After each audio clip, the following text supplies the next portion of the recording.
कोई प्रॉब्लम नहीं है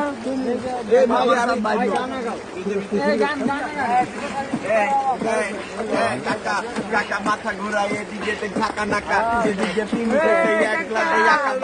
সবাই দেখলো বাইসাকে একসাথে পোলা পাইনে ইন্ডিয়া থেকে দেখ বাংলাদেশে আইসা বাউন কানে বঙ্গে দেখিনি কেন জিনিসটা খায়া কাকা পুরাপুরি কিনি কেন কথা তো ভাইয়া যেটা মাথার মধ্যে তিনি করে ইন্ডিয়া থেকে ভাইয়া বাংলাদেশে ভিজিট করে